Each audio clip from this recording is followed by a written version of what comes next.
apalah sangat duri-duri tu kan, apalah sangat kita kata apa ya, lalang-lalang dalam perjalanan dakwah ni. Sebab kita ada pokok yang besar menaungi kita, pokok yang rendang untuk kita nikmati di akhirat kelak insya-Allah. Kita ada pokok yang besar, buah-buah yang manis untuk kita petik, betul kan? Kita nak fokus tu, depan sana ada pokok yang besar, ada buah yang ranum, ada air sungai yang mengalir. Itulah bayangan dan impian kita. Dalam perjalanan kita nak berehat dalam gambaran syurga yang indah, kebun-kebun yang mengalir di dalamnya sungai dengan kicauan burung. Dalam perjalanan itu tuan-puan sekalian, ada banyak duri, ada banyak lalang, ada banyak batu tajam yang akan melukakan kita. Tapi semua itu berbaloi, tuan-puan sekalian, amat berbaloi.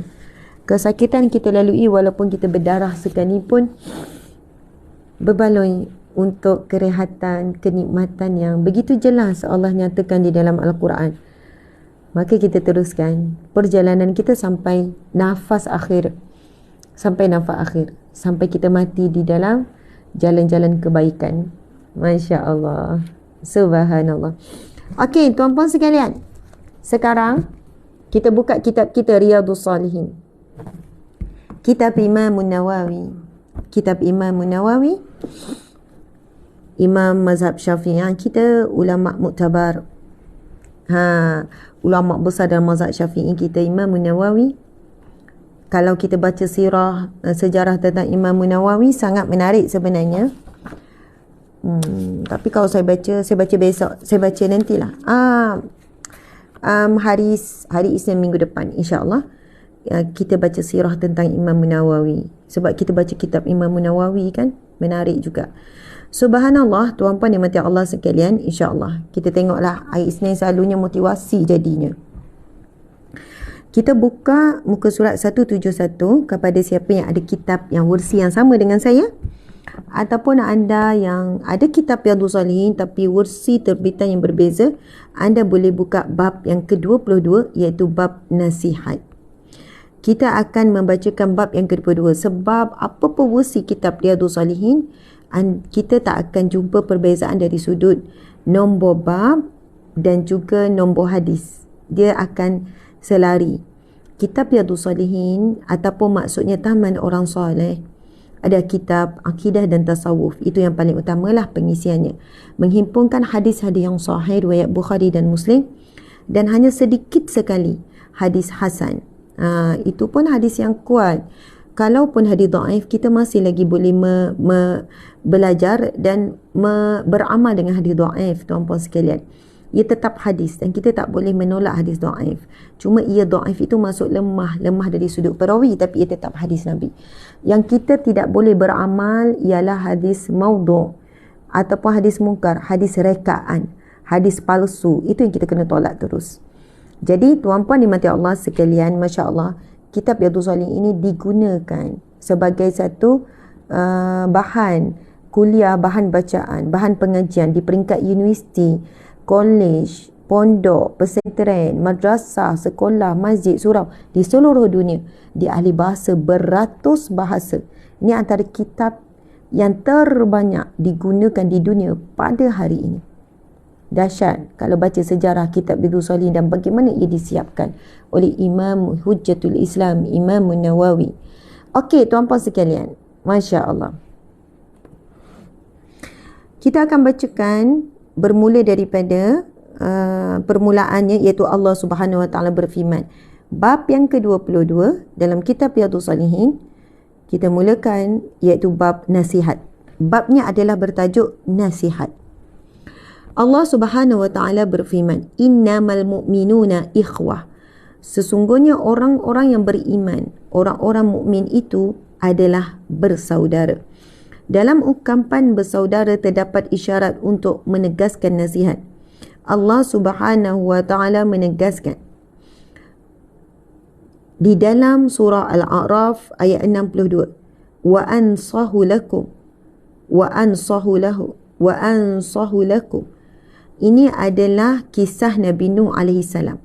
Nabi Nuh menyebutkan perkataan nasihat di dalam surah Al-A'raf ayat 62, iaitu wa ansahu lakum. Aku memberi nasihat kepada kalian. Aku memberi nasihat kepada kamu semua. Kemudian dalam kisah Nabi Hud AS, Allah juga merakam perkataan nasihat, iaitu Nabi Hud berkata kepada kaumnya, wa ana lakum nasihun amin. Sesungguhnya aku pemberi nasihat yang terpercaya kepada kamu. Aku adalah pemberi nasihat yang boleh dipercayai. Aku adalah pemberi nasihat yang amanah untuk kamu. Subhanallah. Maksudnya di sini, para nabi juga menggunakan perkataan nasihat. Para nabi juga diperintahkan oleh Allah bukan hanya untuk menyampaikan agama, untuk menyampaikan dari sudut tauhid, tetapi para nabi diminta oleh Allah menyampaikan nasihat. Menyampaikan nasihat. Masya Allah. Tuan-puan yang dihormati lagi dikasihi, sekarang kita akan pergi kepada hadis yang pertama dalam bab yang ke-22, itu bab nasihat. Saya baca, tuan-puan ikut ya, supaya kita ambil barakah membaca hadis Nabi. Bismillahirrahmanirrahim. Bismillahirrahmanirrahim. An Abi Ruqayyah. An Abi Ruqayyah. Boleh ikut, tuan-puan, ikut ya apa yang saya baca, supaya kita dapat manfaat daripada pahala daripada kita menyebutkan hadis ini. An Abi Ruqayyah Tamim bin Aus. Baca tak tu? Subhanallah. Ada yang tak baca tu? Baca ya, sebab saya perlukan maksudnya saya perlu tahu bila saya nak baca next. Jadi sahabat-sahabat, ya, alhamdulillah, ikut ya. Okey, kita mula lagi sekali. Bismillahirrahmanirrahim. An Abi Ruqayyah Tamim bin Aus Ad-Dari radhiyallahu anhu anna an-nabiyya sallallahu alaihi wasallam qala ad-dinu an-nasiha. Qulna liman? Qala lillahi wa li kitabihi wa li rasulihi wa li a'immatil muslimin wa 'ammatihim. Rawahu Muslim. Hadis sahih riwayat Muslim. Yang bermaksud daripada Abu Ruqayyah Tamim bin Aus Ad-Dari,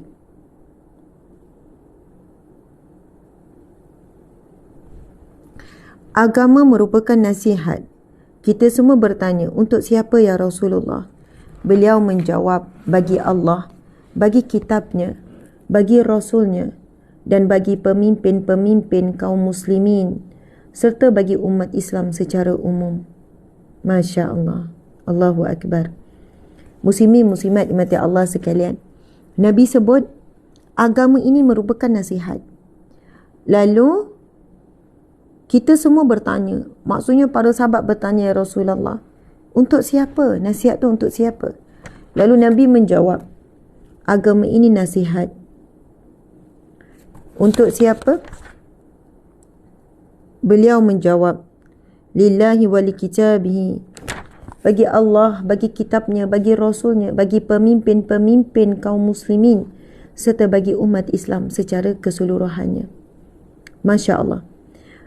Kitab Allah memberi nasihat kepada kita melalui Al-Quran. Kitab Al-Quran memberi nasihat kepada kita, iaitu melalui kalam Allah. Rasulnya memberi nasihat, dan pemimpin-pemimpin kaum muslimin memberi nasihat, serta umat Islam secara umumnya memberi nasihat. Masya Allah. Jadi kewajipan ataupun tanggungjawab memberi nasihat adalah kewajipan seluruh di kalangan kita. Tak dengar apa-apa pun.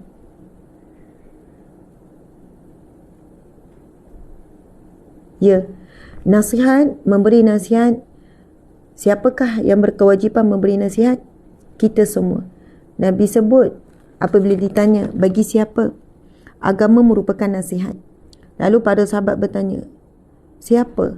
Siapa? Bagi siapa yang beri nasihat ini? Lalu, bagi Allah. Allah memberi nasihat kepada kita daripada kalamullah, iaitu Al-Quranul Karim. Dan kalau kita perasan sebenarnya, nasihat-nasihat orang kepada kita, teguran-teguran orang kepada kita, ataupun peristiwa-peristiwa yang berlaku, ujian-ujian yang berat dan ringan, sebenarnya adalah satu bentuk nasihat daripada Allah Subhanahu Wa Taala. Rasul-rasulnya bagi pemimpin yang memberi nasihat, dan kaum muslimin serta bagi umat Islam secara umum, semuanya layak dan perlu memberi nasihat. Barakallah. Okey, muslimin muslimat dimati Allah sekalian. Hadis yang kedua. Baca sama-sama ya, hadis yang kedua. Bismillahirrahmanirrahim. An Jarir bin Abdullah radhiyallahu anhu qala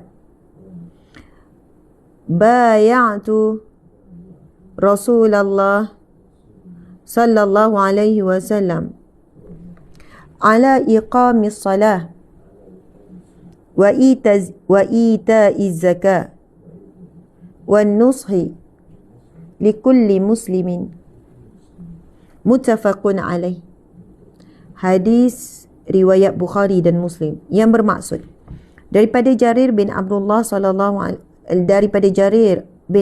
radhiyallahu anhu berkata, saya berbai'ah kepada Rasulullah sallallahu alaihi wasallam untuk melakukan salat, menunaikan zakat dan berbai'ah untuk memberi nasihat kepada setiap orang Islam. Masya Allah. Dan berbai'ah dan berbai'ah. Subhanallah, bayangkan sahabat Nabi ni dia berjanji dengan Rasulullah. Bai'ah ni berjanji, tuan-puan sekalian. Dia berjanji dengan Rasulullah dengan 3 janji. Bai'ah ni janji. Apa yang dia berbai'ah? Jarir bin Abdullah radhiyallahu anhu berkata, saya berbai'ah kepada Rasulullah sallallahu alaihi wasallam untuk melakukan salat, untuk menunaikan zakat dan untuk memberi nasihat kepada setiap orang Islam. Masya Allah. Hebat Dia berjanji dengan Rasul untuk 3 perkara. Untuk jaga solat, untuk tunai zakat dan untuk memberi nasihat kepada setiap orang Islam. Saya ada satu kisah. Nanti saya cerita selepas ini. Sabar. Kita nak baca seterusnya hadis yang terakhir dalam bab ni. Laju terus habis bab ni. Biasa satu bab tu nak habis lama kan. Hari ini terus habis bab ni. Kita terus baca hadis yang ketiga, iaitu merupakan hadis yang ke-183 dalam susunan kitab Riyadhus Shalihin. Hadis yang ke-183 dan ia merupakan hadis yang ketiga dan terakhir dalam bab yang ke-22, iaitu bab memberi nasihat. Okey, baca sama-sama. Bismillahirrahmanirrahim. An Anas radhiyallahu anhu anin nabiyyi sallallahu alaihi wasallam qala la yu'minu ahadukum hatta yuhibbu li akhihi ma yuhibbu li nafsihi. Sadaqa Rasulullah sallallahu alaihi wasallam. Hadis sahih riwayat Bukhari dan Muslim. Muttafaqun alaih. Daripada Anas radhiyallahu anhu meriwayatkan daripada Nabi sallallahu alaihi wasallam yang bersabda, tidak sempurna iman seseorang, tidak sempurna iman seseorang sehingga ia mencintai untuk dirinya, sehingga ia mencintai saudaranya hal-hal yang dicintai untuk dirinya sendiri.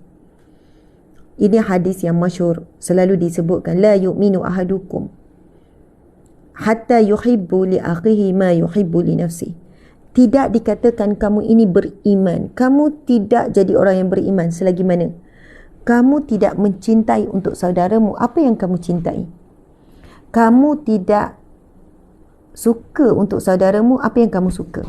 Subhanallah. Maksudnya di sini, apa kebaikan kita tidak dikatakan orang yang beriman sekiranya kita tidak rasa bersungguh-sungguh atau suka apa yang kita tentang sahabat kita, apa yang kita suka tentang diri kita. Contoh ya, kita dapat satu ilmu berkenaan dengan kelebihan membaca ayatul kursi, yang mana kelebihan yang Nabi sebut, barang siapa setiap kali lepas solat lalu dia membaca ayatul kursi, tidak ada yang boleh menghalang antara dirinya dengan syurga melainkan kematian. Dia tak masuk syurga sebab dia masih hidup je lagi. Allahu Akbar, tuan-puan sekalian. Jadi dia dapat kebaikan ni, dia dapat ilmu, dia rasa seronoknya dapat ilmu ni, maka dia pun subhanallah, dia nak apa yang dia dapat ni sahabat dia dapat juga. Jadi sebab dia suka sangat dengan amalan ni, kebetulan ayatul kursi pun kita hafal, cuma kita baru tahu fadilat dan kelebihan.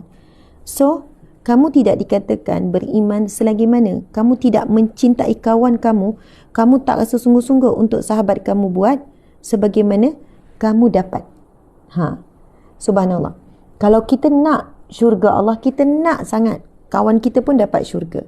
Kalau kita dapat bahagia, kita dapat seorang suami yang baik, kita nak juga sahabat kita ini dapat suami yang baik sampai kita doakan untuk dia. Sampai kita sangat gembira, kita tak cemburu pun. Kita dapat makan sedap. Orang perempuan biasa kalau makan sedap, dia nak suami dia makan juga. Dia siap bungkus letak dalam, kalau boleh bungkus lah, kalau dia bayar kan. Dia beli lebih, bang, saya makan ni tadi sedap sangat, saya bungkus untuk awak. Maksudnya sampai tahap apa yang dia cinta, apa yang dia suka, dia nak saudara dia juga menikmati sama. Itu bab makanan lah. Tapi kadang-kadang encik suami ni, betul encik suami, orang lelaki biasa ingat tak isteri? Apa yang dia seronok, yang dia sedap makan tu, dia memang nak isteri dia makan juga. Ya ke? Saya rasa jarang-jarang sekali, rare sikit lah. Biasa orang lelaki dia makan sedap je lah, sedap. Dia macam tak terlintas lah nak fikir, nak tapaulah sikit untuk isteri dia. Jujur encik, biasa lelaki makan sedap-sedap je lah kan. Ingat, lepas tu dia tapau tak? Jujur. Dia tak tapau. Confused. Dia senyap je lah, dia macam. Tapi orang perempuan macam mana? Lama encik suami tak muncul kan? Jom encik. Jap. Susah juga encik suami ni. Kadang dia tak nak. Risau encik suami. Sinilah. Tak apalah warna beza hari ni. Sebab tak sempat nak apa ni, nak match. Siap nak tukar, nak pergi tukar sekejap. Tak boleh tengok. Warna baju sama ni sebenarnya bukan saya je nak. Suami saya pun memang, encik suami pun memang suka. Penampilan tu sama. Kadang saya tersilap pakai warna tudung. Dia sanggup tu pergi tukar, nak suruh sama. Encik terpaksa ke suka rela pakai warna sama ni? Dah bertahun-tahun warna sama ni. Suka rela. Okey. Jom encik kita tunggu. Nanti topik ni dah tak kena. Saya nak sentuh topik lain pula ni. Subhanallah. Okey. Ya, macam tu. Subhanallah. Okey, sementara kita tunggu encik suami. Orang tunggu ni sebab topik, tengah bicarakan topik ni. Nanti encik suami datang. Okey. Muslimin muslimat dimati Allah sekalian. Allahu Akbar. Allahu Akbar. Allahu Akbar. Allahu Akbar. Allahu Akbar. InsyaAllah. Okey, tuan-puan dimati Allah sekalian. Saya nak cerita satu kisah. Sebenarnya kita dah habis ni. Kita dah habis bab yang ke-22, iaitu bab nasihat ni, insyaAllah. Saya nak cerita satu kisah. Ini kisah benar. Saya dengar daripada cerita ni saya dengar daripada satu ceramah Ustaz Syed Nur Hisham. Ada seorang lelaki tua, pakcik orang tua. Dia hadir ke satu ceramah. Dan ia bukan orang, tak siap saya, lelaki tua ini adalah orang Arab. Dia hadir ke satu ceramah, satu kuliah. Dia duduk dan dia mendengar apa yang disampaikan oleh penceramah tersebut berkaitan dengan apa yang Nabi wasiatkan untuk umatnya teruskan. Antaranya adalah hadis baligh anni walau ayah, sampaikanlah daripadaku walaupun satu ayat. Tak semestinya satu perenggan, tak semestinya menyampaikan hadis-hadis yang panjang firman Allah. Walaupun satu ayat ilmu yang kita dapat, tapi Nabi kata sampaikanlah. Dan sebenarnya menyampaikan ni bukan semestinya ilmuwan, kan? Syarat ilmuwan, syaratnya adalah mesti orang yang ada autoriti, ada tauliah, ada sijil je. Faham ya? Siapa pun boleh menyampaikan. Yang penting dia menyampaikan benda yang tidak bertentangan dengan syariat. Sebab ada orang dia kata, siapa awak? Apa kelaikan awak untuk menyampaikan ni? Apa kelaikan awak untuk tulis macam ni? Subhanallah. Benda umum, benda basic, siapa pun boleh. Kalau bab hukum hakam, iyalah. Kalau bab ilmu tafsir, betul, kita perlu ambil daripada ulama-ulama al-mufassirin. Kan? Kalau bab ilmu hadis contohnya, ilmu-ilmu yang berat ni. Tapi kalaulah kita dapat ambil hadis itu daripada kitab Riyadhus Shalihin ni, kemudian kita tulis balik, kita pun sebarkan, boleh sangat, tak ada masalah. Sebab contoh dalam kitab Riyadhus Shalihin ni dah tulis dah hadis riwayat Bukhari dan Muslim, muttafaqun alaih tu Bukhari dan Muslim. Hadis tu kita dah tahu statusnya sahih. So siapa pun, orang awam pun boleh sebarkan, kecuali ia melibatkan bab fatwa hukum hakam. Kita tahu itu ada autoriti lah, golongan-golongan tertentu. Masya Allah. Tuan-puan yang dihormati lagi dikasihi, jadi nak cerita kisah pakcik ni. Pakcik ni, silakan cik. Tapi hijau jugalah, cuma hijau yang beza sikit. Yang penting warna hijau. Okey lah. Ada, tapi bukan baju Melayu lah. Ada kemeja. Tak apa. Allah baiknya encik suami. Dia dah hijau, tapi bukan hijau yang hampir sama. Hijau kan ada macam-macam hijau. Tu pun dia kata, nak pergi tukar ke? Tak apa encik. Subhanallah. Orang pun risau. Waalaikumsalam. Okey. Tak masuk habis tu. Ya, Masya Allah. Baik. Ini kan dia bergulung-gulung sikit kan encik? Tak, encik okey. Encik faham maksud saya? Bahagian lengan tu sebenarnya tak boleh tarik gitu. Encik kena ke sini. Wow. Ya. Tak encik. Sempurna. Bukan. Tak sebenarnya sempurna. Kita cuba. Sebab kita ni selalu kalau tampilkan dia tu macam, kita panggil apa? Macam. Ya, dia macam tu. Dia macam pengantin. Encik faham ya? Okey. Kita bukan nak buat apa-apa ni tuan-puan sekalian. Okey, kita ni sikit insya-Allah. Sebab prihatin ke dia terlebih? Tak, itu maruah saya. Nanti orang kata ustazah tak gosok baju suami ke? Padahal sebenarnya gosok, cuma sebab sebab kadang cara encik pakai tu macam ni kan. Ini kenapa dia digulung gini kan? Ni pun kena baiki juga. Tapi okey lah encik tu. Tapi saya nampak macam ada perempuan dia tak kisah berkedut 1000. Ya, betul. Gulung. Tak ada masalah encik. Lepek tak kisah. Ada perempuan tu statistik ni tak lari dia punya side dia pun. Ya, okey side okey. Tak apa encik. Subhanallah. Saya nak sambung cerita. Encik bersedia dengan pasal bab makan tadi tu ya? Okey ya, topik tu. Okey. Tuan-puan sekalian, masya-Allah. Kisah ni, pakcik ni dia dengar ceramah berkaitan dengan Nabi menyampaikan pesan supaya menyampaikan nasihat walaupun satu ayat. Baligh anni walau ayah. Sampaikanlah daripadaku walaupun satu ayat.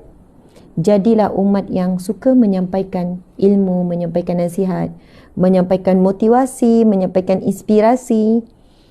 Sebenarnya kadang-kadang kita cerita-cerita yang baik-baik, dia memberi inspirasi. So apa saja perkataan yang baik, Nabi sebut apa?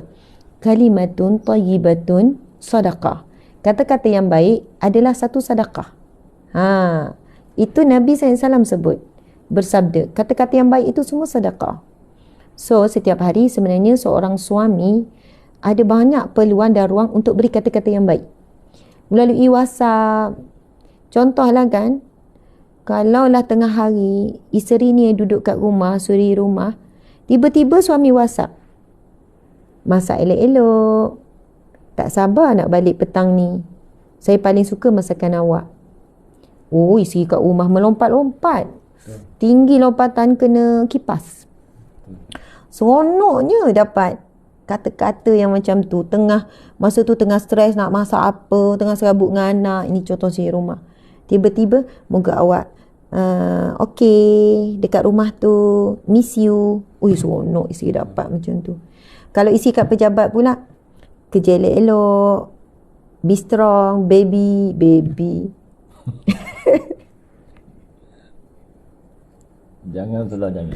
Jangan masuk. Jangan mula. Mula apa? Baby tu jangan mula. Sebab apa? Ada isu apa dengan baby? Tak ada apa-apa. Tidak. Ada pengalaman pahit. Ada pengalaman pahit. Bukan pengalaman pahit, pengalaman manis juga encik. Yeah. Saya tak tahu kenapa anak kami yang nombor 6 namanya Raihanah. Raihanah ni, okeylah, dia memang jenis yang bukan sensitif, dia macam sense. Macam Ustazah lah. Macam saya, lebih kurang lah Raihanah tu. Sekarang ni saya rasa dah seminggu kot. Dia dah seminggu ke 2 minggu dah dia buat perangai macam tu. Bukan perangai. Tahu tak Raihanah tu? Dia suruh encik suami saya panggil saya baby. Bila dia dengar Abi dia panggil saya, suami saya adalah panggilan pada saya kan. Kadang-kadang panggil nama As, kadang-kadang adalah panggilan. Tapi Raihanah ni asyik betulkan. Abi panggil baby, panggil Umi baby. Okeylah Raihanah, okey Hana. Batuk suami.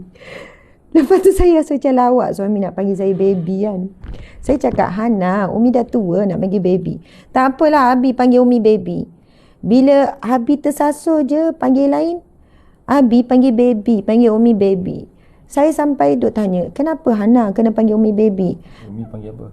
Lepas tu dia suruh saya panggil suami saya darling. Umi kena dia betulkan. Kalau saya panggil, yelah kadang kita panggil suami lah, panggil abang gitu kan. Darling, Umi panggil Abi darling. Abi panggil Umi baby. Raihanah ni umur dia 6 tahun ya. 6 tahun. Nak masuk 7 tahun. Kadang-kadang anak-anak ni kan. Lepas tu saya kata, Hana pengaruh apa ni ya? Hana baru tengok drama ke, sinetron ke apa? Tak ada pula tengok drama ke apa. Tapi kita layan je lah anak-anak macam tu. Ya, kita ada panggilan-panggilan istimewa kita. Itu yang kata, kenapa sebut baby tadi? Okey, tuan-puan sekalian, kata-kata yang baik ni memberi satu pahala sebenarnya. Walaupun hanya panggilan. Wahai para suami, wahai para isteri, kita 8 jam sebab kerja kan, tak jumpa. Kalau kerja bersama-sama tu lain cerita juga. Kita kena bagi kata-kata yang baik. Kalimatun thayyibatun sedekah. Nabi kata kata-kata yang baik itu sedekah. Apa itu kata-kata yang baik? Tak semestinya nasihat, tetapi apa-apa kata yang boleh menggembirakan, memberi kebahagiaan. Subhanallah. Para suami bagi mesej walaupun simple. Take care kat rumah tu, miss you, jumpa petang nanti. Oi, semangat, seronok. Saya nak tanya suami, encik suami, kalau dapat kata-kata yang manis, sweet-sweet daripada saya, encik happy ke rasa macam biasa je? Happy sangat Ustazah. Ya? Ya. Ikhlas? Ikhlas. Okay. Contoh kata-kata yang encik rasa suka, orang lelaki suka terima? Dia biasa, walaupun biasa. Buat apa tu pun dah okey sebab ada tanya khabar kan. Jadi kita bertanya khabar. Ada connection. Ada connection kan. Itu tanda ingatan. Ya. Oh. Yang sweet-sweet tu tak apa. Bagus, lagi-lagi bagus lah. Kalau sweet-sweet. Jadi kalau ingatan pun sebenarnya bagus. Saya setuju tu. Kalau isteri terima tu, kan? Luar biasa hari tu. Masya Allah. Maksudnya bukan perempuan je suka, orang lelaki pun suka. Betul. Masya Allah.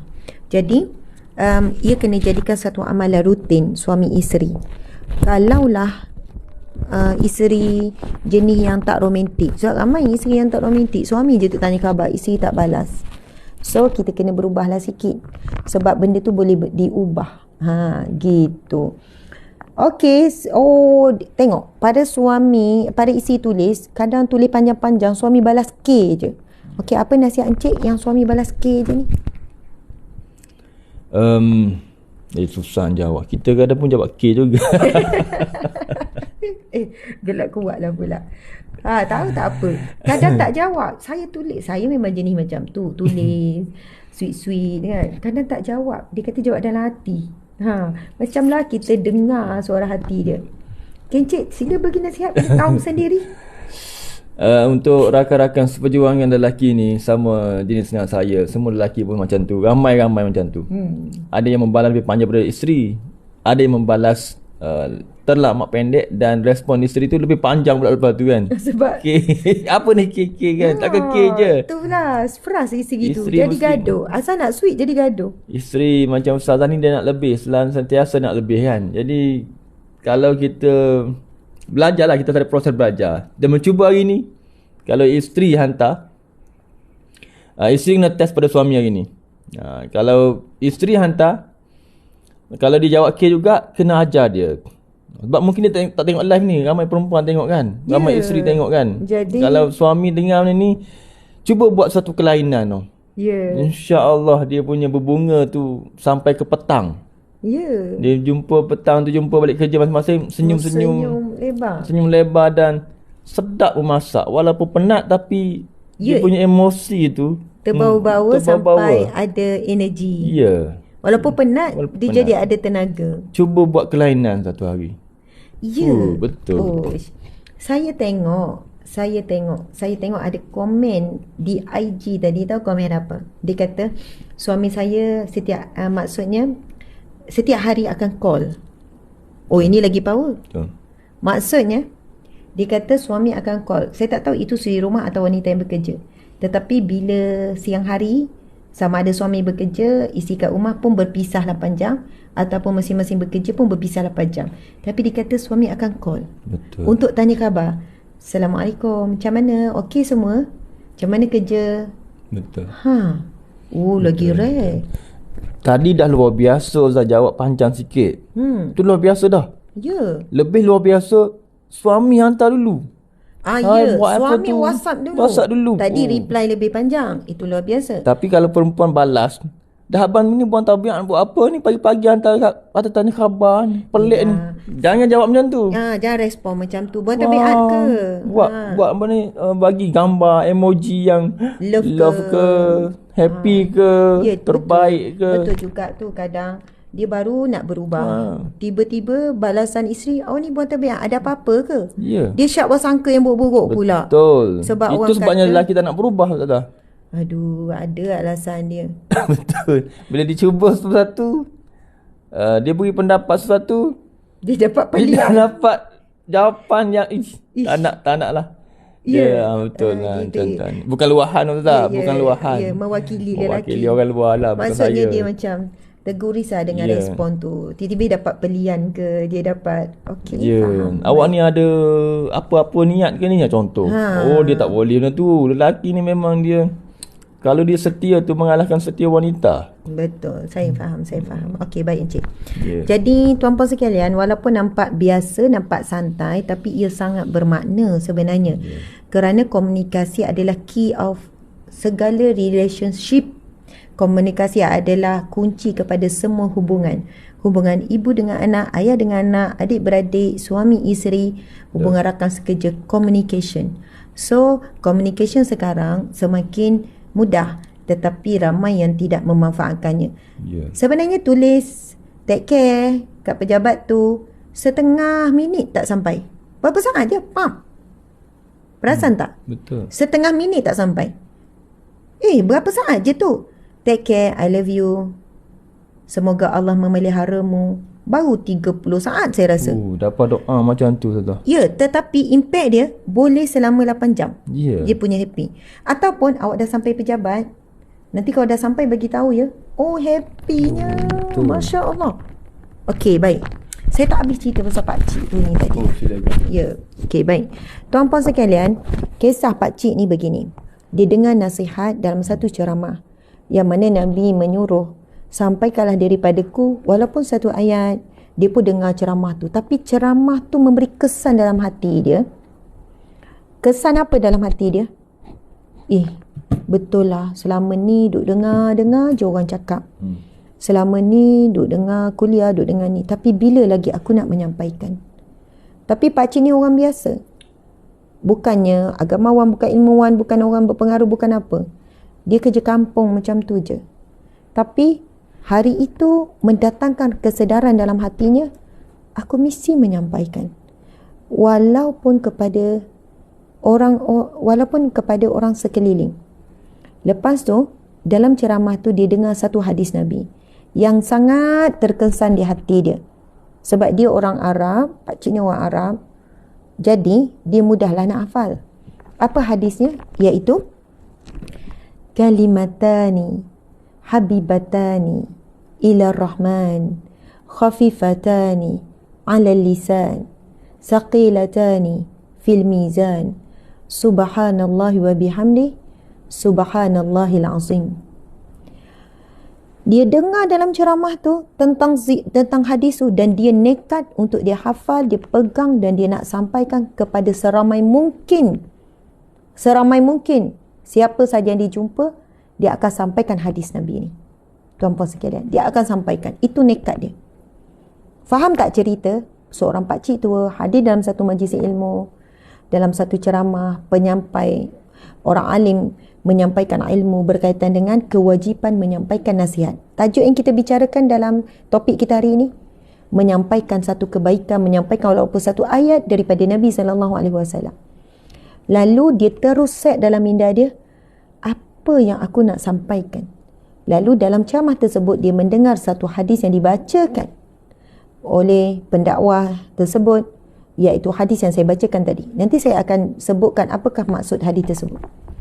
Lalu apa yang berlaku pada pakcik ni? Bila dia dah ada nekat yang kuat, dia jumpa setiap orang. Sepanjang dia balik tu daripada masjid ke rumah dia, mana-mana orang yang dia jumpa, dia tahan sekejap, dia pun sampaikan, kalimatani habibatani ila rahman khafifatani ala lisan saqilatani fil mizan subhanallah wa bihamdi subhanallahil azim.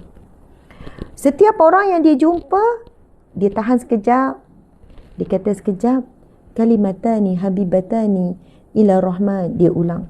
Sampailah dia balik ke rumah, yang buka pintu isteri dia, assalamualaikum, mungkin wahai isteriku, dia pun baca hadis tu, kalimatani habibatani ila rahman. Lepas tu kepada setiap anak dia sampaikan, ayah nak sampaikan satu hadis Nabi, kalimatani habibatani ila rahmani. Dia buat hal begitu selama beberapa hari ke, beberapa minggu ke, beberapa bulan, tak tahulah. Sehinggalah berlaku satu kemalangan. Dia accident. Lalu dia koma. Dia accident dan dia koma. Subhanallah. Dia istiqamah ni menyampaikan. Dia bukan seorang alim, dia orang biasa, tapi dia hafal satu hadis ni dan dia nekat untuk menyampaikan kepada seramai mungkin. Dia koma. Dan ketika dia koma, dia memang disahkan doktor koma, dia aksiden yang berat lah. Lepas tu, doktor nampak macam dia nak bercakap. Dalam keadaan koma nampak dia macam susah payah dia nak cakap. Lepas tu, doktor letakkan telinga dekat dengan mulut. Mungkin tak tahulah isteri ke doktor, saya tak ingat cerita dia exactly. Letakkan dekat mulut lelaki tua ini, lalu mendengar kalimah apa? Kalimatani habibatani. Maksudnya dalam keadaan yang sakit, dalam keadaan separa sedar, tak sedar tu, kerana dia telah menjiwai hadis Nabi tu, kerana keinginan kuat dia untuk menyampaikannya, walaupun dalam situasi begitu, dia mengulangi hadis Nabi yang dia nak sampaikan tu, kalimatani habibatan tu. Subhanallah. Dan selepas itu, pakcik tua ini dalam keadaan dia menyebutkan hadis Nabi dan mengucapkan kalimah syahadah, lalu dia meninggal dunia. Allahu Akbar. Dia meninggal dunia dalam keadaan dia menyampaikan hadis Nabi SAW. Dia menyampaikan dakwah. Tuan-puan sekalian, apa maksud hadis yang saya bacakan itu? Kita baca sama-sama, Encik, dalam bentuk nasyid. Boleh? Boleh, Encik, ya? Tak apa, kita letak tengah-tengah. Sebab Encik biasa pecah lirik kan. Okey, sama-sama. Bismillahirrahmanirrahim. kalimatan habibatan ila rahman khafifatan ala lisan saqilatani fil mizan subhanallahi wa bihamdi subhanallahil azim. Dua kalimah. Okey. 1, 2, 3. Dua kalimah yang dicinta oleh Allah, sungguh ringan pada sebutan, namun berat pada timbangan. Maha suci Allah dan pujian baginya, Maha suci Allah yang teragung. Maha suci Allah dan pujian baginya, Maha suci Allah yang teragung. Subhanallah. Bolehlah ya tuan-puan sekalian, kami sebenarnya dua-dua pecah lirik, bukan pecah rekod, pecah lirik. Tuan-puan sekalian, itulah hadis yang dibacakan oleh pakcik ni. Kalimatani, dua kalimah, habibatani ila rahman, yang dicintai oleh Allah. Khafifatani ala lisan, ia sangat ringan pada lidah. Saqilatani fil mizan, ia sangat berat pada timbangan mizan. Apa dia? Dua kalimah yang dicintai oleh Allah, yang ringan pada lidah dan berat pada timbangan. Yang mana Nabi sebut, subhanallah wa bihamdi, subhanallahil azim. Subhanallah wa bihamdi, subhanallahil azim. Subhanallah wa bihamdi, subhanallahil azim. Tuan-puan sekalian, pakcik ni menyampaikan kepada seramai mungkin tentang hadis Nabi ni, supaya orang yang mendengar boleh beramal dengan zikir subhanallah wa bihamdi, subhanallahil azim. Dan dia menyampaikan di akhir-akhir usianya, sehinggalah dia mati dalam menyampaikan kalimah tersebut. Kalimah apa? Subhanallah wa bihamdi, subhanallahil azim. Itu hadis Nabi SAW, tuan-puan sekalian. Yang mana bayangkan tuan-puan hadir dalam kuliah setiap pagi bersama dengan saya, dengar ceramah-ceramah ustaz-ustaz, ceramah online. Ada tak satu hadis Nabi yang kita hafal dan yang kita sampaikan kepada seramai mungkin? Tanya pada diri sendiri, kita ada tak sikap dan akhlak yang nekat suka menyampaikan, sikap dan akhlak nekat untuk menghafal satu hadis Nabi SAW? Tak perlu panjang, macam pakcik tu panjang kan dia hafal. An-nazatu minal iman, tentang bab sedekah ke, mustahil kita tak mampu hafal. Yang menyebabkan kita tak ada hafal apa-apa hadis Nabi sebenarnya adalah kerana kita tidak betul-betul mahu, bukan tak mampu. Kita tak ada keinginan, tak ada cita-cita, tak ada niat untuk menghafal walaupun satu hadis Nabi. Kita rasa itu adalah tanggungjawab ustaz, ustazah, ilmuwan, agamawan. Sedangkan setiap umat Islam, para sahabat Nabi pun menghafal, bukan disebabkan mereka ada title, ada kedudukan, tetapi kerana mereka umat Nabi Muhammad. Mereka mencintai apa yang Nabi sampaikan, kata-kata Nabi. So, kita sebagai umat Islam, umat Nabi Muhammad, dah 50 tahun jadi umat Nabi Muhammad, 40 tahun, 30 tahun jadi umat Nabi Muhammad. Kita kata kita sayang dan cinta Nabi, takkan satu hadis Nabi kita tak boleh hafal? Dan kita hafal, pilihlah mana-mana hadis Nabi, cuba hafal, kemudian cuba sampaikan. Bukan hanya tulis di Facebook, di media sosial, tetapi kita sampaikan kepada adik-beradik, kakak, saya nak baca satu hadis Nabi ni. Kita telefon kakak kata okey, terima kasih kongsi satu hadis Nabi. Kita ada kawan-kawan dekat pejabat, kita ada jiran. Alah, jiran susah sikit lah kot, macam pelik nak sampaikan hadis. Ya, kawan-kawan kita ada kan. Tak apalah kalau benda tu macam pelik sikit nak buat, tapi siapa nak mulakan? Kalau kita tak mula, lama-lama jadi kebiasaan. Betul tak? Betul kan? Apa yang saya maksudnya, make it simple. Kalau tak hafal hadis Nabi, hafal firman Allah. Macam ni, bukti kita sayang cinta Allah, kita hafal Al-Quran, kita baca Al-Quran. Bukti kita sayang pada Nabi, kita baca hadis Nabi dan kita hafal dan sampaikan hadis Nabi. Subhanallah. Ya, kongsi dengan anak, dengan suami, Masya Allah. Jadi saya sebenarnya suka beri guideline yang mudah, yang bukannya nak, kita bukan semua kena jadi penceramah, pendakwah baru dikatakan menyampaikan kebaikan. Kita cukup jadi diri kita, as a ibu, as a ayah, as a suami. Betul kan Encik? Betul. Masya Allah. Okey, Encik, Ya. sebagai seorang suami dan ayah dalam sebuah rumah tangga, apa tanggungjawab dalam bab memberi nasihat? Ya, silakan. InsyaAllah. Susah soalan ni. Contoh-contoh peranan yang boleh dibuat. Dalam kita lihat dalam memainkan peranan sebenarnya, kalau seharusnya suamilah yang patut memainkan peranan paling besar, sebab dia pemimpin, Ya. tanggungjawabnya besar. Kan selalu sebut ayat tu kan, ayat dalam suruhan menjaga ni, kewajipan sebagai suami ni kan, ku anfusakum wa ahlikum naran. Bila faham ayat tu berat, bila berat lahirlah tanggungjawab. Bila tanggungjawab mesti lakukan sesuatu, dan satu adalah menasihati anak-anak lah. Dalam bab solat, kita ambil satu bahagian kan, bab solat tu ingat mudah je, solat selesai, ramai ingat macam tu. Ya. Kan kita kan solat dah masuk waktu selesai, ingat tak sebenarnya tak, Betul. sebenarnya besar. Bila sebut solat tu, macam mana pendidikan kita dalam menasihati anak-anak, dalam bab wuduk pun, bermula wuduk kan, wuduk yang sempurna tu, permulaan solat tu.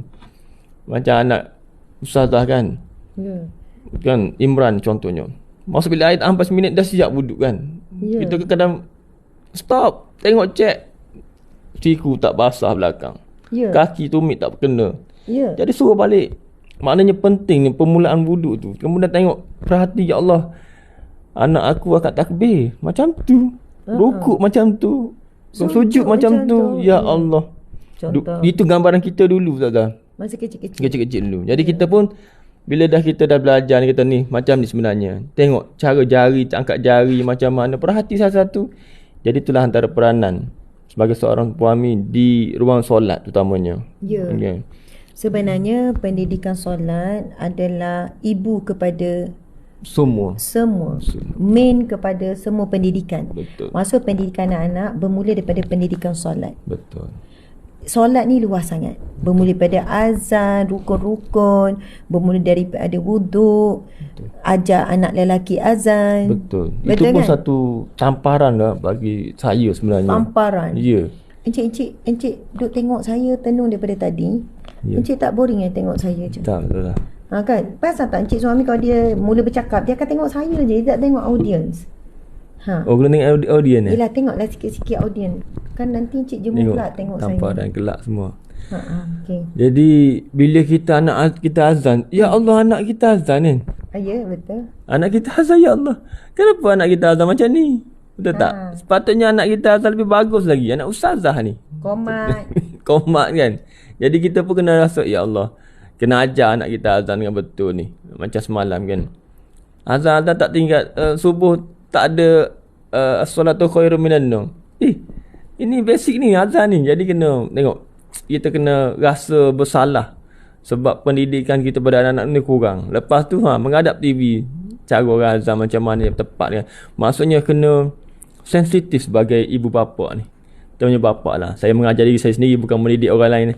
Jadi kena sensitif. Bila sesuatu perkara tu kita lihat, ya Allah, anak kita ni lemah lagi ni. Jadi kita kena rasa tu. Bila ada rasa dalam diri kita, kita kena ada azam untuk tambah baik dia. Tambah baik dan fokus kepada satu-satu. Macam kita dah mula fokus, okey, tak boleh kata kita nak fokus apa, fokus tak boleh lah bangun awal cantik tapi tidur balik, tak boleh tu. Kena exercise. Pagi semalam saya dah 2-3 hari ni kita dah start exercise. Jadi jalan itik Ustazah, pagi-pagi tu lemau kan, pukul 5.30. Ya. Kena exercise, kena cegas. Betul. Kita lihat anak kita ni lemah je, kena kuat. Dah sebab tidur banyak apa semua kan, kena kuat. Cergas. Maksudnya banyak benda, banyak sudut perlu diperhatikan oleh bapa terutamanya. Dan bagaimana mulut nak bercakap tu Ustazah, satu cabaran juga. Ya. Biasanya Ustazah yang banyak cakap kan, berceramah depan anak-anak sejam 2 jam kan. Suami solat.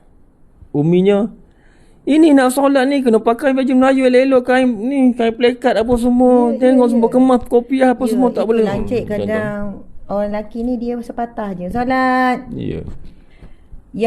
Yang mensyarahkan pasal solat, pasal itu pasal ini adalah seorang ibu atau seorang isteri. Lepas tu bila isteri tu penat, apa jadi pada dia? Oh, dia punya emosi tu dahsyat. Lepas tu senang-senang, contohlah senang-senang pula lelaki kata, awak ni sabarlah sikit. Padahal bercakap setengah jam nasihat pasal solat tu penat. Jadi berbanding cakap 5 saat solat, tak sampai 5 saat, 3 saat je solat. Saya rasa 3 saat je solat, berbanding 30 minit dengan 3 saat, jauh beza. Dia isteri tu kena faham Ustazah. Lelaki ni dia tak hadirkan emosi bila dia memberi sesuatu. Perempuan tak, dia hadirkan emosi sebab tu dia penat. Emosi hadir bersama dengan teguran dan nasihat. Ya, dia macam ni kan. Bila contoh suami kata solat, lepas tu kita solat lah. Bukan solat lah, solat tu betul-betul lah. Memang anak tu solat, solat tu betul-betul lah ke hadap Allah. Contoh buat doa. Betul kan, contoh buat doa. Saya tak boleh tengok kalau anak tu doa sambil baca je. Saya macam bila tengok anak tu berdoa, doa tu bercakap dengan siapa? Kita akan tanya. Cakap dengan Allah. Duduk elok-elok kaki tu, tangan tu. Lepas tu nampak muka dia tak khusyuk. Tu pun jadi isu mak-mak tengok. Ya Allah, muka tu macam, muka ni sedang menghadap Allah ni. Nada suara pun jadi perhatian. Kenapa baca doa macam tu? Cuba bayangkan kalau minta dengan Abi nak duit, nak beli apa-apa, kan main lagi nada suara merayu-rayu. Abi, bolehlah Abi, Abi nak ni. Tapi baca doa tu macam baca skrip je. Ya Allah, ya Rahman, ya Rahim. Minta merayu. Itu yang cerita doa saja pun panjang. Kalau bapa doa elok-elok, Umi akan jelaskan elok-elok tu maksudnya macam mana. Saya macam ni kan cik. Kita harap suami-suami faham kalau isteri tu penat sampai dia macam kadang-kadang tu dia lembek, dia tak larat, lepas tu dia mula bebel pada suami sebab kadang itu cara dia macam melepaskan penat dia. Tu. Beza tak bila beri nasihat dengan emosi dengan tak emosi? Beza. Bila beri emosi dia macam beri daripada hati. Tau. Jadi insya-Allah menyentuh hati. Tapi kalau cakap surface je dia macam lambat nak sampai. Lambat nak sampai. Doa tu elok-elok. Gitu je. Doa elok-elok. Dan lelaki ni Ustazah, dia tak stres kalau dia tak ada nampak kesan perubahan pada anak tu. Tapi bila perempuan ni dia dah sampai pada emosi penat ni, dia nak harap terus berubah. Itu dia macam gini. Orang lelaki kata doa elok-elok. Dia pun tak ada elok sangat. Asal doa maksudnya doa elok-elok. Budak tu tak ada berubah sama juga. Bagi lelaki tak ada apa. Tapi bagi mak ni, dia bila cakap doa tu elok-elok, dia nak nampak masa tu budak tu berdoa elok-elok. Itu yang dia begini. Beza dengan beri nasihat, asal beri, dengan beri nasihat untuk diubah. Sebab itu beza penyampai ilmu dengan pendidik ilmu. Penyampai dia sampaikan je. Pendidik dia sampai mengubah dan membentuk. Itu yang penat. Betul. Itu beza. Betul. Jadi suami-suami yang faham, dapat isteri-isteri yang macam tu bersungguh-sungguh sampai nampak kesan perubahan tu, sampai dia nak nampak impact tu, maka saya rasa suami yang begini harus bersyukur kalau dapat isteri yang terlebih rajin macam ni, bersungguh-sungguh macam ni. Dan kena banyak sabar bila isteri ni terlebih bebel ataupun isteri ni macam dia satu sudut beremosi. Suami dia tak nak fikir, dia suruh isteri fikir. Bila isteri fikir, isteri penat. Sebab isteri bertindak. Betul. Dia tak sensitif, isteri terlebih sensitif. Jadi bila terlebih sensitif, dia cepat meluahkan. Contoh tak sana. Sana. Jadi itu yang jadi si ibu keadaan perempuan ni cepat.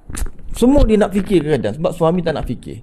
Jadi pandangan saya lah, nasihat untuk diri sendiri jugalah. Terbaiklah encik ni, masya-Allah. Dan wanita. Dia kalaulah benda ni diambil bahagian oleh suami Ustazah. Saya belajar Ustazah. Saya kan ada perubahan sikit-sikit, baru berubah sekarang ni 18 tahun kahwin kan. Kita belajar membebel. Sebenarnya Encik sangat dah bagus. Subhanallah. Bangun pagi-pagi tu saya mula membebel, saya belajar. Sebenarnya betul. Sama ni saya yang start bukan bebel. Saya buat bebel lah. Bising. Lepas tu anak-anak sekarang macam, wow, Abi pula bebel. Sebenarnya amazingly lah. Saya rasa macam, walaupun setelah 18 tahun macam tu kan, suami saya memang jenis pendiam. Dan saya tak pernah paksa dia, awak bebel lah pada anak awak, marah tak? Tapi sampai tahap kita macam dah penat. Anak 7 orang kan, nak cakap-cakap. Tapi rasa macam, Masya Allah sekarang walaupun ni, point tu ke laut tak sampai, laut tapi berbebel tu penting. Kita belajar membebel dulu. Sebenarnya ginilah, ada orang sensitif sebut bebel, Encik, beri nasihat. Beri nasihat. Lepas tu anak gelak. Anak mula gelak pada Encik suami ni sebab Abi biasa cakap simple, ringkas. Tiba-tiba nak nak cakap panjang. Anak macam, okay Abi, terbaik Abi. Sampai anak macam tu, terbaik Abi. Satu sudut saja. Dia tengok kalau suami tu bising dulu, walaupun tak apa-apa dia cakap, tak susun, sangkut-sangkut, tak selancar Isteri lancar je, macam sikit dia hafal kan. Dia betul pelik. Kenapa boleh bercakap 10 minit tak berhenti membebel ni? Dia pun pelik kadang-kadang. Kenapa kita belajar benda tu? Percayalah, bila isteri dengar tu, pastikan suami ni dia buat suara kuat biar isteri dengar. Jadi isteri tu akan ketawa ke, tersenyum ke, terdiam ke, marah saja. Sepatutnya isteri kena bagi sokongan pada Dia suami senyum, tu. dia senyum. Dia akan ketawa. Alhamdulillah lega dah ada orang ambil. Betul tak saya macam tu. Saya akan gelak, saya akan terbaik. Penting memberi emosi pada suami isteri tu. Dia bagi ceramah pun ceria. Ya, betul. Itu peranan. Saya cuba. 18 tahun dah kan. Ya. Setelah 18 tahun saya menanti. Jadi ada orang 30 tahun menanti, ada orang memang akhirnya suami tetap tidak ambil pot sangat. Bukan dia tak ambil berat, cuma sebab benda tu bukan fitrah dia. Betul. Laki tak banyak cakap, dia banyak tengok dan dia banyak bertindak. Betul. Jadi bila sama-sama buat, saya rasa ia lebih sangat bagus lah, sangat membantu. Sebab suami sebenarnya Ustazah, dia punya kehebatan dalam memimpin tu, dia terselah ke keadaan satu tempat, di pejabat, dalam organisasi, dalam satu tempat. Tapi di rumah ni, saya sendirilah kurang menyelah tau. Kebanyakan kurang menyelah kepimpinan dia boleh rumah. handle macam awal tahun baru kita ada strategic planning contoh. Tapi kalau dia apply strategic planning dalam rumah tangga, Ustazah, Masya Allah. Betul Encik. Terbaik. Yes, ramai lelaki jadi pemimpin, jadi bos, jadi majikan, jadi top di atas. Tapi dekat rumah dia tak jadi top. Dia tak boleh bawa strategic planning. Okay, pada tahun ni, pada bulan ni kita nak capai apa? Apa KPI kita? Apa SOP dalam rumah tangga kita? Performance tu nak nilai tiap bulan tu. Nak nilai performance ahli keluarga. Oh, terbaik Encik. Maksudnya contoh, dalam bulan ni target KPI-nya adalah hafaz 5 hadis contoh. Hafal doa, Abi dah listkan ada 5 doa nak tasmid dalam bulan ni, lancar doa ni. Okey, ataupun sekian-sekian. Oh, ada, dan performance tu dinilai. Betul. Lepas tu ada appreciation lah. Ada appreciation. Okey. Sebut betul-betul. Appreciation. Okey. Jadi itulah kita, maknanya kita boleh buat. Tapi mungkin tak tahulah kenapa lelaki yang hebat-hebat ni dekat pejabat, kat rumah dia tak boleh Ustazah. Mungkin ada aura isterinya yang terlalu hebat mengatasinya. Tak tahu. Memang dalam Islam, murabbi ataupun pendidik yang paling utama adalah ibu. Sebab Allah memang bagi fitrah mendidik ni kepada seorang wanita. Sebab itu kita tengok 80% cikgu-cikgu adalah wanita. Betul. Sebab jiwa mendidik, jiwa nak kebaikan, nak beri impact kepada yang dididik tu memang lebih besar kepada perempuan.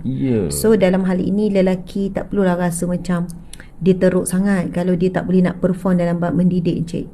Betul. Tapi kita tak boleh katakan ayat begitu sampai lelaki selesa, sampai dia rasa dia boleh lepas tangan. Betul. Sebab tuan-puan sekalian, bila ada sentuhan pendidikan daripada seorang ayah, anak tu akan jadi gini, sentuhan didikan seorang ibu luar biasa.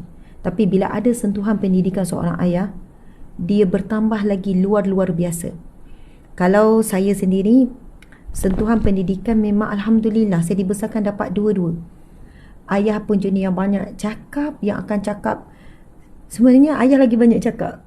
Arwah ayah lagi banyak. Bila dia bagi nasihat tu panjang lebar. Asma gini.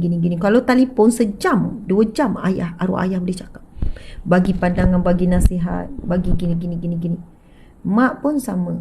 Maksudnya saya dibesarkan dengan begitu situasinya. Mak ayah dalam bab didik anak, dia orang macam sama level, sama-sama ambil berat, sama-sama ambil tanggungjawab. Betul. Tapi saya rasa Ustazah, itu betul lah tu part tu. Kalau anak-anak dengan ayahnya dalam keadaan mak tak ada, saya rasa ayah tu panjang cakap. Gitu maksudnya. Dia rasa tanggungjawab menyampai tu tak ada pilihan dah. Sebab dia je ada. Dah tak ada pilihan. Jadi dia insya-Allah panjang cakap dia Ustazah. Ya, banyak nasihat. Okay. Lelaki luar sana lah. Ya, saya betul.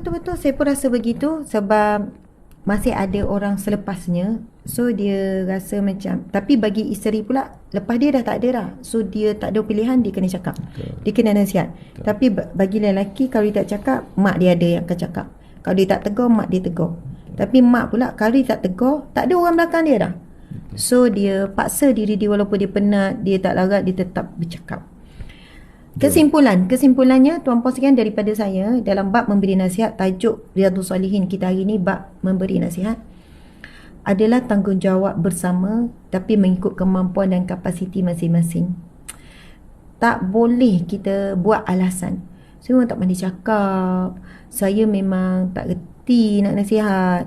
Sebab percayalah, alasan menutup jalan. Tetapi bila kita ada keinginan, sedar itu tanggungjawab, Allah akan bukakan jalan-jalannya. Ada ramai lelaki yang pendiam, dia mulakan dengan membaca. Dia beli satu buku, contohlah Hadis 40 Imam Nawawi, yang tak ada syarah. Saya rasa tak ada alasan langsung untuk dia kata dia tak mampu. Kalau dia rasa dia tak boleh nak cakap sendiri, dia kumpul anak isteri, okey, ayah nak baca satu hadis Nabi daripada kitab Imam Nawawi Hadis 40 ni. Ataupun dah ada kitab Riyadhus Salihin, Nabi SAW bersabda, dia pun baca, walaupun susah payah merangkak ke, dia baca. Okey, maksud hadis Nabi ni ialah, dan apa yang ditulis dalam kitab ni, Abi baca, ayah baca. Itu saja yang ayah nak sampaikan hari ni. Semoga hadis ini memberikan kita ilmu, tambahan ilmu. Saya nak tanya, boleh kan? Boleh. Tak ada halangan pun kan? Betul. Nak ke tak nak je. Betul. Mahu atau mahu ke tak mampu. Ya. Dia sebenarnya bukan tak mampu, dia sebenarnya tak mahu. Kalau mahu mesti ada jalan. Betul. Sebenarnya maksudnya tak ada alasan pun. Sahabat-sahabat Nabi semua yang menyampaikan ilmu sampai dakwah, sampai orang masuk Islam tersebar seluruh dunia tu, tabi'in semua tu bukan orang handal-handal bercakap, bukannya orang mahir bercakap, tetapi mereka mengambil tanggungjawab untuk menyampaikan. Ya. Betul. Sebab kita duk rasa menyampaikan, mendidik anak tu cikgu, ustaz, ustazah, guru kafar apa semua tu. So tak perlu ada dah pendidikan dalam rumah tangga oleh ibu dan ayah. Itu kesilapan yang sangat besar. Betul, setuju. Okey, kesimpulan daripada Encik. Kesimpulan pertama adalah bagi saya lah, kita kena buat kelainan dah Ustazah. Sebagai lelaki, insya-Allah hari ni saya akan text Ustazah. Apa khabar? Buat apa tu? Macam mana ceramah? Okey, insya-Allah. Insya-Allah. Sebenarnya Encik selalu buat. Ya, selalu buat. Kita beri galakan pada diri sendiri dan juga orang lain juga. Ya, betul. Hari ni kita pakat tanya khabar isteri masing-masing, insya-Allah. Suami-suami buat kejutan hari ni. Buat kejutan, tanya khabar. Apa khabar? Insya-Allah respon insya-Allah terbaik daripada pasangan. Luar biasa. Segar hari ni, jumpa pasangan pun senyum je hari ni.